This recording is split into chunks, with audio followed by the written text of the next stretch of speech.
Olá, colegas. Olá, você que se prepara para o concurso de agente da Polícia Federal. Eu sou Ricardo Alexandre, o seu professor de Direito Administrativo, na preparação para esse concurso tão esperado, tão aguardado e de nível tão elevado.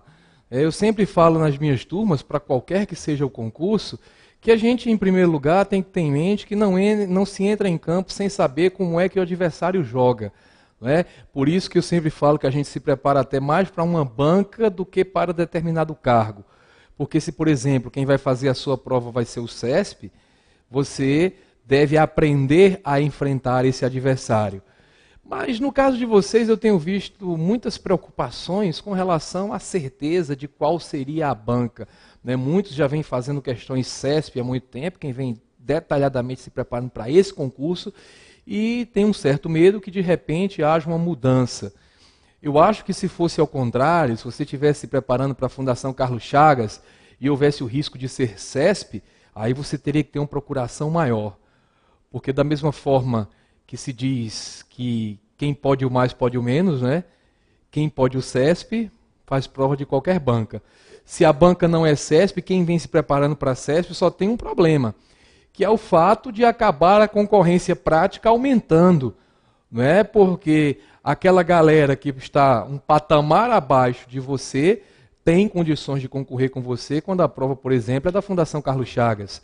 Né? Você que porventura esteja já no topo da montanha vai ter que ter, além da capacidade que você já tem, você vai ter que enfrentar algumas pessoas que não teriam condições de concorrer com você se a prova fosse CESP. Né? Mas, de qualquer forma, eu vou usar aqui, ao menos inicialmente, questões predominantemente quase 100%, ou na aula de hoje, por exemplo, 100% de questões CESP, porque com isso a gente se prepara para a banca que sempre é a mais provável, no caso dos concursos da Polícia Federal, mas também terá condições de enfrentar quaisquer outras bancas, certo? Então, essa vai ser a linha de raciocínio que nós vamos seguir. Além disso, como o curso é questões com teoria, o mix que eu vou fazer aqui vai ser usar das questões como mote para chamar para a gente aqui a teoria.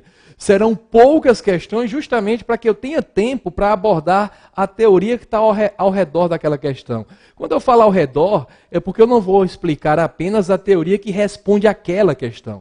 Eu vou explicar que outros pontos daquela mesma matéria costumam ser cobrados nas provas de concurso público, principalmente nas provas de concurso público do CESP, uma banca com a qual eu tenho uma certa experiência. Aliás, eu vivo nesse mundo de concurso há bastante tempo, estou no meu 8º cargo público, né? Já fui auditor da Receita Federal, já fui procurador do Ministério Público lá do Rio Grande do Norte. Hoje estou no Ministério Público junto ao Tribunal de Contas do Estado de Pernambuco, certo? Então, inclusive nesses concursos para Ministério Público, boa parte dos que eu fiz foram provas CESP, e sei relativamente bem como é que esta banca se comporta. Aliás, eu amo o CESP de coração, adoro, porque ele acaba valorizando o bom professor, o bom material de estudo, o bom candidato, porque não fica cobrando bobagemzinha, ele trabalha em cima mais daquilo que tem uma relevância maior, gosta de fazer questões voltadas para a atividade que você vai exercer. Então você vai fazer um concurso para a Polícia Federal, eles gostam de dar exemplo diretamente com a atividade da Polícia Federal, sendo que, mesmo assim, você pode usar questões de outros, para outros cargos, uma vez que há uma mera adaptação dessas questões que são feitas para outros cargos para a realidade da Polícia Federal. A gente vai trabalhar bastante aqui em cima disso. Bem, como o nosso tempo é curto, né, para a nossa matéria que é tão ampla, vamos parar de taxiar, vamos finalmente decolar, vamos começar a trabalhar com a matéria de Direito Administrativo numa sequência semelhante àquela do edital passado. Eu faço algumas inversões de pontos que considero que, por motivos didáticos, pontos que tenham que ser vistos anteriormente àqueles que apareçam à frente no edital. Mas a sequência que a gente vai seguir é basicamente aquela sequência que aparece ou que apareceu no edital passado e que, com pequenas alterações que sempre acontecem, né, mas que deve ser a sequência que vai, deve ser, desculpem, o programa que vai aparecer novamente para vocês no concurso da PF. Então, dentro dessa linha, vamos para a nossa primeira questão, que começa a abordar o primeiro tópico do programa, que tem a ver com Estado, governo e administração pública. Vou chamar a questão para que a gente analise a teoria que está em torno dela. A questão diz que o Estado é um ente personalizado, apresentando-se não apenas exteriormente nas relações internacionais, mas também internamente como pessoa jurídica de direito público, capaz de adquirir direitos e contrair obrigações na ordem jurídica. Muito bem, essa questão é uma questão bastante simples dentro da teoria relativa ao Estado. Olha, a tendência a se associar é uma tendência natural do ser humano. O ser humano percebeu ao longo do tempo, claro, que várias atividades seriam desempenhadas com maior eficiência, com maior rapidez, mediante a conjunção de forças, né? Não daria para imaginar uma criatura só construir uma pirâmide como aquelas lá do Egito. Então, dentro dessa linha, os grupos começaram a se organizar, e daí, para que as pessoas começassem a falar dos grupos como sujeitos de direito, foi um passo, né? Você dizer, olha, o grupo acha isso, o grupo pensa isso, algumas coisas são patrimônio do grupo, são interesse do grupo, e quando a gente começa a falar do grupo como se fosse uma pessoa, a gente está, no final das contas, já caminhando para um reconhecimento desse grupo como sujeito de direitos e deveres. Deixa eu simplificar um pouco mais.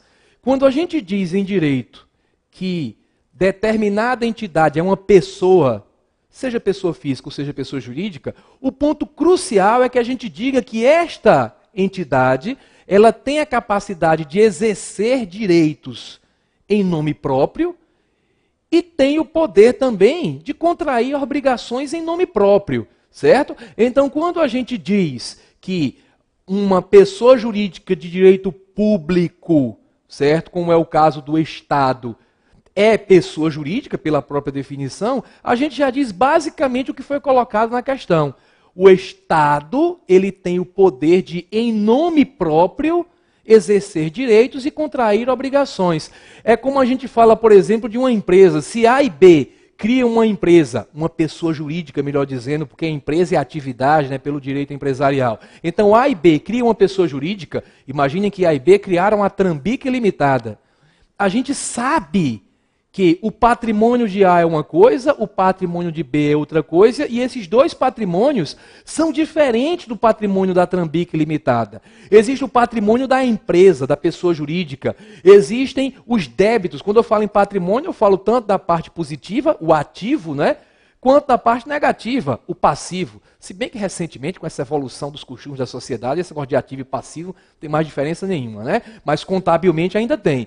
Os direitos, os bens, a parte positiva, o ativo, e a parte negativa, o passivo, de cada um desses particulares são diferentes do patrimônio da empresa. Por isso é que a regra é que, se a pessoa jurídica está devendo, isso não significa necessariamente que a pessoa física está devendo.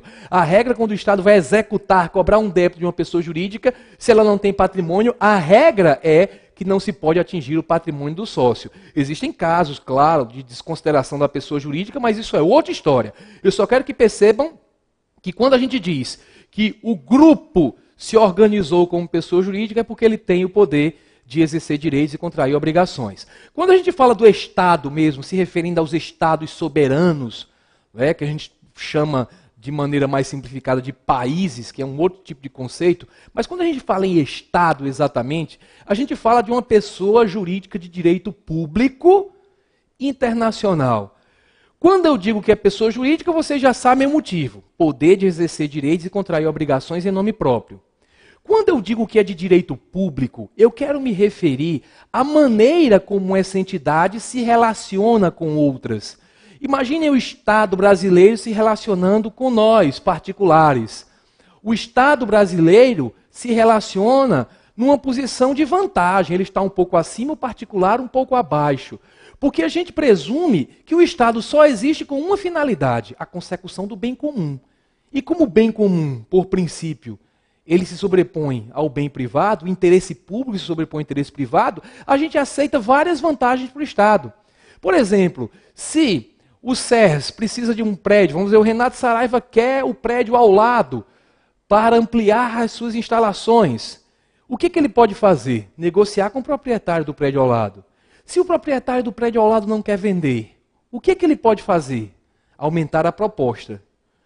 E se o proprietário diz, não saio de jeito nenhum por proposta alguma? Resta a Renato chorar na cama porque é lugar quente e procurar um outro prédio. Mas se é o Estado que quer aquele prédio e o particular diz, não saio nem a pau, Juvenal, o que é que o Estado faz? Bica o sujeito para fora, bota para fora, porque o interesse público se sobrepõe ao interesse privado. O regime jurídico de direito público é assim, caracterizado por um conjunto de prerrogativas que põe o Estado numa situação de vantagem em boa parte das relações jurídicas. Mas não é apenas prerrogativa, não é só um lado bom, e com isso eu já vou responder uma questão que vai aparecer mais à frente. O regime de direito público traz prerrogativas e sujeições, traz ônus e bônus. O Estado come o filé, mas também vai ter que roer o osso, né? Ele tem algumas restrições que são maiores do que as restrições para os particulares em geral. Por exemplo, uma empresa privada quer contratar uma pessoa porque acha que aquela pessoa é muito boa, contrata, simples assim. Já quando é o Estado, a admissão de pessoal, a regra é que depende de concurso público.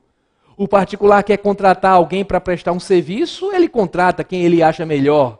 Já para o Estado é necessária a realização de procedimento licitatório. Então é assim, o regime de direito público traz um conjunto de prerrogativas, vantagens que tornam a relação jurídica, olha o gesto aqui, olha, verticalizada. Por que verticalizada? Porque o particular fica um pouco abaixo e o Estado um pouco acima. O Estado comparece com vantagens. O Estado é o único ente que pode, por meio de um ato próprio, nos obrigar a entregar, que a gente entregue o suado dinheirinho para ele, né? O dinheirinho que a gente ganha. Por meio de tributo. O Estado edita uma lei e você vai ter que pagar o tributo.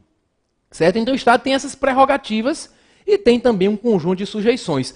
Isso é o regime de direito público. Quando a gente fala em regime jurídico de direito público, você está se referindo a um regime jurídico que vai fazer com que certas instituições atuem no ordenamento jurídico com um conjunto de vantagens e sujeitas também, elas atuem a um conjunto de restrições. Agora, de qualquer forma, voltemos para a questão. Quando se diz que o Estado, vamos voltar aqui, eu vou colocar a canetinha.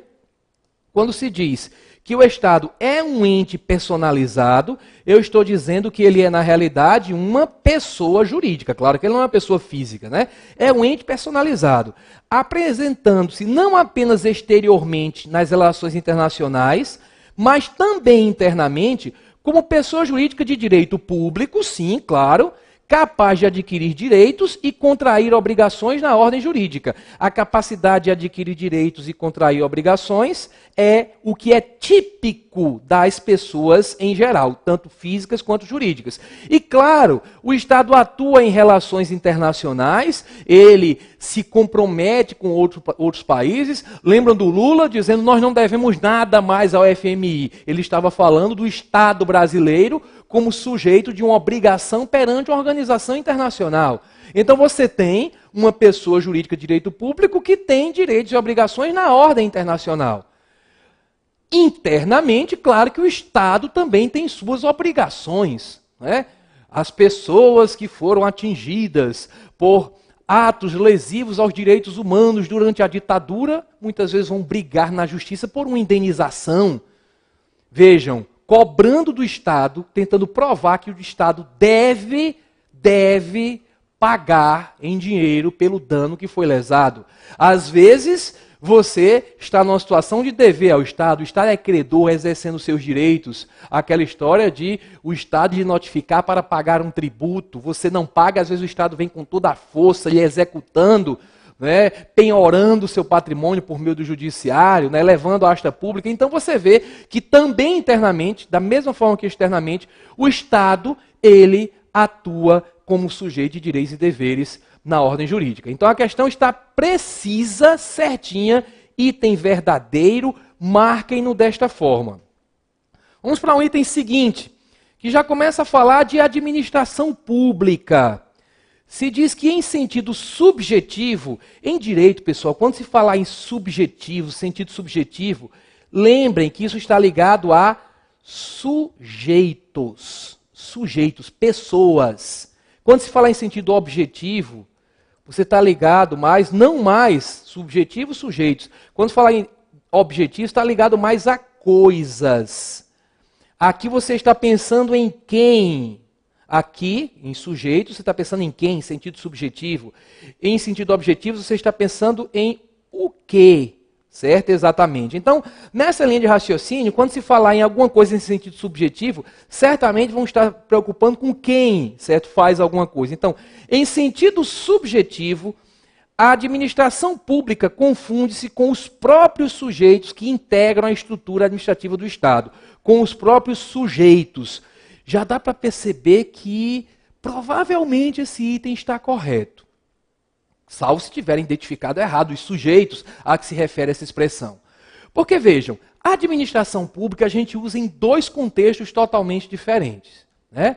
A gente diz, por exemplo, que eu vou trabalhar para a administração pública. A administração pública me contratou. Vejam que eu estou tratando a administração pública como se fosse uma pessoa. Eu estou me referindo aos órgãos públicos e entidades públicas. Nós vamos falar dessa diferença, mas eu acho que você já imagina que o órgão é um pedaço de uma pessoa. Já a entidade é a porra toda, né? A pessoa toda. Então, algumas pessoas compõem a administração pública, essas pessoas são divididas em órgãos. Então, quando eu falo em órgãos e entidades, eu estou me referindo a quem realiza certas atividades. Certo? Então, no final das contas, a ideia é basicamente a seguinte. Vamos aqui para a lousa. Olha só. Alguns autores gostam de usar até a grafia diferente. De vez em quando isso é cobrado em prova. O pessoal gosta de dizer assim, olha, quando se usar a expressão administração pública, assim com letras maiúsculas, públicas não, né? Vamos colocar aqui administração pública somente, certo? Quando se falar em administração pública, assim com letras maiúsculas, eu estou querendo me referir ao aspecto subjetivo. Eu estou me referindo aos sujeitos, certo? Estou me referindo basicamente a quem? A órgãos públicos. A Polícia Federal, por exemplo, que é um órgão público. Estou me referindo a entidades públicas, como a União, o INSS, que é uma entidade que a gente vai falar da diferenciação mais à frente. Eu estou me referindo a quem faz acontecer. Quando eu usar assim em minúsculo, administração pública, em redação é muito bom sempre se escrever assim, tá? Então, quando se fala em administração pública, eu estou me referindo à atividade administrativa, certo? Quando eu digo que o governo ele não está tomando muito bem, não está administrando bem, que a administração pública brasileira, ela na realidade não é eficiente no sentido de que a maneira como você administra não é a melhor possível. Eu estou me referindo à atividade de administrar. Para que vocês entendam bem o que eu quero dizer, eu vou botar uma frase aqui que não seria a melhor maneira de redigir, mas para que você entenda. Eu vou dizer assim, olha, a administração pública é quem realiza a administração pública. Aqui é quem, como se fosse uma aula de português aqui. Quem? Qual é a pessoa? Né? Aqui não é uma pessoa jurídica efetivamente, que a pessoa jurídica é o Estado, mas quem vai fazer? É a administração pública. Vai fazer o quê? A administração pública, certo? Então, quando você tem, por exemplo, a Receita Federal cobrando o tributo, você tem a administração pública, a União Federal por meio do seu órgão arrecadador, a administração pública realizando uma atividade administrativa de cobrar tributo, uma atividade que também é administração pública. Então, nessa linha eu posso dizer que, nesse sentido, essa é a administração pública com relação a sujeito, isso é a administração pública em sentido subjetivo, deixa eu melhorar aqui, subjetivo, ou sentido orgânico, se referindo aos órgãos, ou sentido ainda formal. Vocês devem lembrar que quando se fala em direito formal e material, material se refere a conteúdo. Quando eu falo administração pública em sentido formal, eu olho para aquele prédio em que funciona a Polícia Federal, em que funciona a Receita Federal e por aí vai. formal. Agora, material, conteúdo é o que ela faz, é a atividade exercida pela Polícia Federal, por exemplo, de controle de imigração no país. Isso é atividade de administração pública com A e P pequenininhos. Nem sempre as bancas trabalham em cima do maiúsculo ou minúsculo, porque alguns autores não fazem essa diferença, mas todos fazem a diferença do que é administração pública em sentido subjetivo, formal ou orgânico, de um lado, que é a pessoa que faz, e em sentido material, objetivo, material, conteúdo, objetivo, o objeto que você pega, certo? Material, objetivo, isso, ou funcional, que é a administração pública funcionando, você tem, na realidade, dentro desses aspectos aí, você tem a administração pública no sentido que é mais chamado popularmente de objetivo, que é a atividade administrativa. Dentro desse contexto, vamos voltar aqui para a nossa questão, em que se diz, em sentido subjetivo, a administração pública, vejam que não colocaram com A maiúsculo e P maiúsculo, a gente não pode diferenciar por isso, mas se for fazer uma prova de concurso em que cai uma parte subjetiva, aconselho que usem as letras maiúsculas para evitar confusão com o examinador. Então, nesse sentido subjetivo, a administração confunde-se com os próprios sujeitos que integram a estrutura administrativa do Estado. Verdadeiros, são os próprios sujeitos, não é a atividade. Então, item correto, marquem-no desta forma. Vamos lá. A expressão administração pública, agora, em sentido orgânico, orgânico é o sentido objetivo. Desculpem, ainda está falando do sentido orgânico, que é com relação aos órgãos. Né? Eu usei aqui o objetivo, na realidade subjetivo também. Está se referindo ao sujeito, aos órgãos, olha pelo nome. Órgãos e entidades, então sentido subjetivo. Refere-se a quem? Aos sujeitos, olha, aos agentes públicos, aos órgãos e às entidades públicas que exercem a função administrativa. Também está verdadeiro. Então veja, sempre se referindo a sujeito. Se for administração pública em sentido objetivo ou material, você vai trabalhar em cima das atividades. Ok? Bem, item 4. A administração pública confunde-se com o próprio poder executivo. Haja vista que a este cabe, em vista do princípio da separação dos poderes, a exclusiva função administrativa.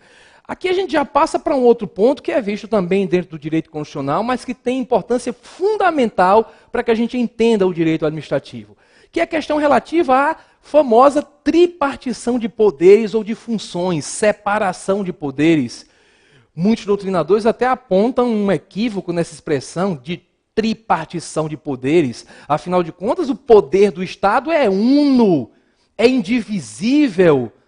Só que, por alguns motivos que nós vamos explicar, é necessário que você crie compartimentos, blocos orgânicos, blocos de órgãos, que vão exercer as funções típicas de Estado de uma melhor maneira. Aliás, vamos logo falar dos motivos. São basicamente dois motivos. Um motivo que a ciência da administração explica, a questão da especialização.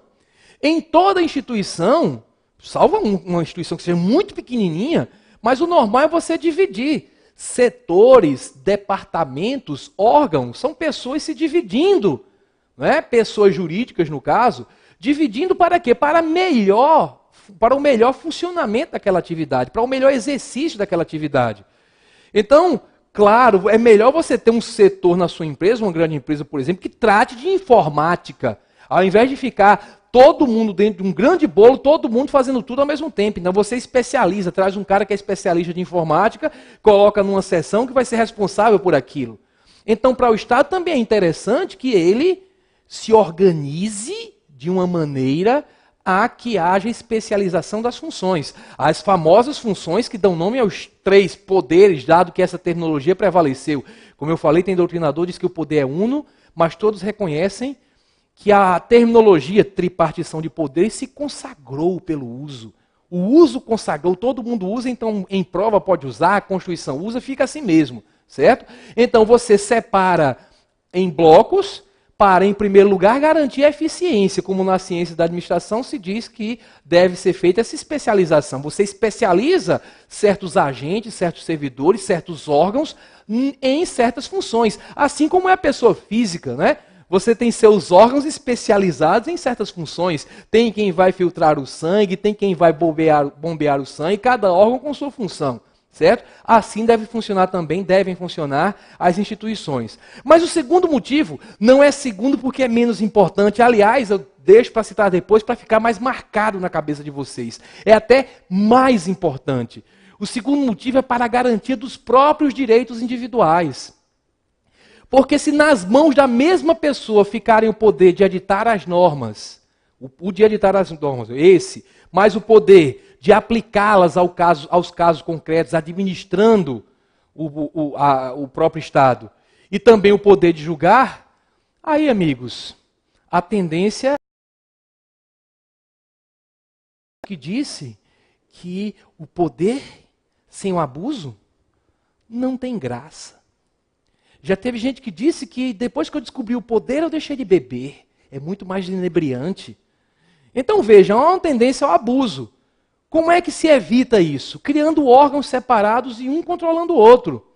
Então, por exemplo, dá um exemplo que atinge diretamente os policiais federais, né? Vocês sabem que a Constituição Federal diz que ninguém será preso salvo em flagrante delito ou por ordem escrita e fundamentada de autoridade judiciária. Uma garantia que protege o direito à liberdade. Mas vocês sabem que às vezes, algumas autoridades, principalmente as policiais, abusam. Vocês sabem que a polícia inventou uma coisa chamada de prisão para averiguação. Prisão para averiguar somente, isso não existe. Ou existe o flagrante delito, ou existe uma ordem escrita fundamentada de autoridade judiciária, ou, sendo tempo de paz, sem nenhuma das situações, não se pode prender ninguém. Mas se o policial prende, mesmo sem as oportunidades constitucionais, as permissões constitucionais estarem presentes, mesmo sem flagrante delito, mesmo sem ordem judicial, o policial prendeu, você quer se defender, o que é que você tem para se defender? Aí você me fala, tem o habeas corpus.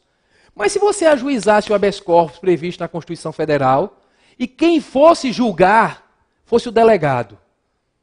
O delegado é quem vai julgar. Imagine que fosse na Polícia Federal. O delegado, que trabalha junto com aquele agente, poderia ser até que ele tivesse um senso de legalidade muito grande e mandasse soltar. Mas às vezes o delegado estava na própria operação, às vezes foi ele mesmo que mandou prender. Então não haveria confiança. Eu sempre falo que o poder público tem que ser como a mulher de César, não só ser honesto, mas também parecer honesto. Para o cidadão não parece uma coisa muito correta que a análise da legalidade do procedimento seja feita pelo delegado, quando quem prendeu foi uma pessoa que estava na mesma operação, que trabalha na mesma instituição. Mas quem seria? Seria um superintendente? Seria o ministro? Seria o presidente? Vejam, todos estão na mesma estrutura hierárquica. Todos estão ligados entre si por vínculos hierárquicos. Pode haver aquele corporativismo e defender aquela estrutura. O ideal é alguém que não tem hierarquia com ninguém nessa história, que esteja fora, com garantia de independência. Para isso existe o judiciário. Você ajuiza a ação e quem vai julgar é um juiz, que não tem nenhum vínculo funcional e hierárquico com o poder executivo. Então, com isso, você faz com que o direito fundamental, que é violado por um poder, seja restabelecido por outro. Então, isso existe para garantir também os direitos fundamentais. Então, a função principal de cada poder a gente consegue enxergar pelo próprio nome dado pela Constituição. Pelo próprio nome pelo qual esse poder ficou conhecido. A função principal do executivo é executar, é administrar. Executar no sentido de pôr em prática as leis, transformar o que está em abstrato na lei, porque é muito abstrato se colocar que o poder público vai garantir a educação. Sim, mas quem é que vai criar a escola, colocar os professores para dar aula? É o executivo, vai fazer com que aquela lei seja executada.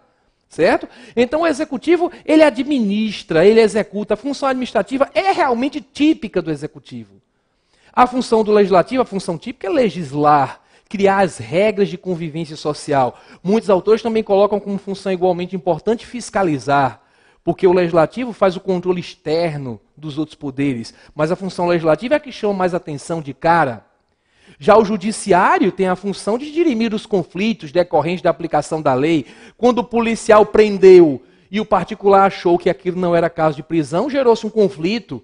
leva-se para o juiz definir com força definitividade, com força final, né, definir quem é que tem razão para aplicar a lei da maneira mais adequada possível.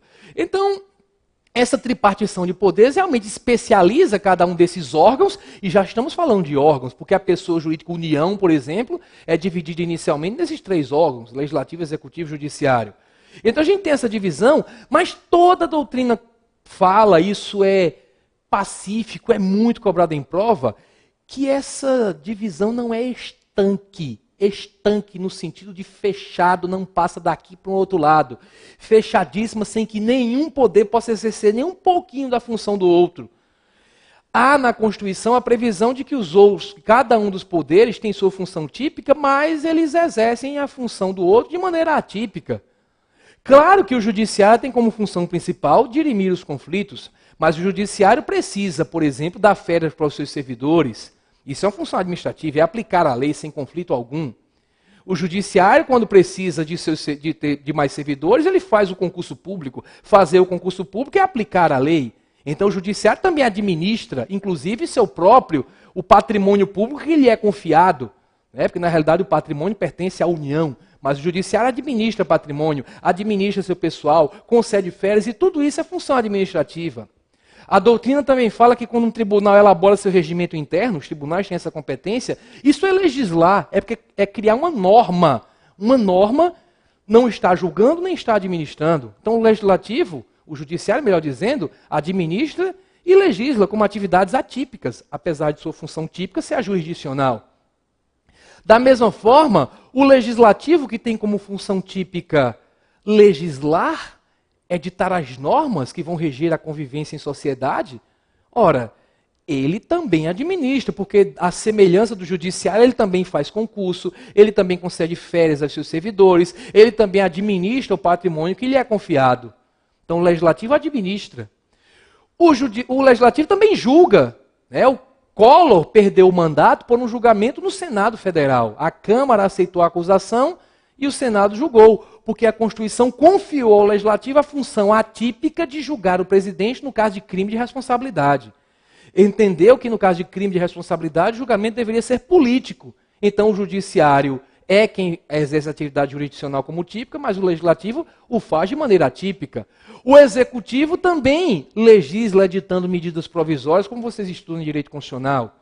O Legislativo, muitos dizem também que julga processos administrativos. Então, na prática, cada poder tem sua função típica e exerce as demais de maneira atípica. Então, voltando para a questão, fica muito claro que está errado dizer que a administração pública confunde-se com o próprio poder executivo. Bem, o poder executivo é quem tem essa função como típica. Mas a administração pública não é só o poder executivo. Pior ainda, quando se diz, haja vista que ao poder executivo, cabe, em vista do princípio da separação de poderes, a exclusiva função administrativa. Acabei de demonstrar para vocês que todo poder administra. Apesar de a função administrativa ser, por excelência, do poder executivo é o poder administrativo por excelência, ela também é exercida atipicamente pelo legislativo e pelo judiciário. Então aqui é grandão, aqui de erradíssimo. Se houvesse graus de errado, eu diria que essa questão estaria falsíssima, ok? E eu quero que vocês assim percebam, porque em questões semelhantes vocês vão perceber o erro de cara. Com isso a gente conclui esse bloco. No próximo a gente continua com a análise das demais questões. Até lá, tchau, tchau.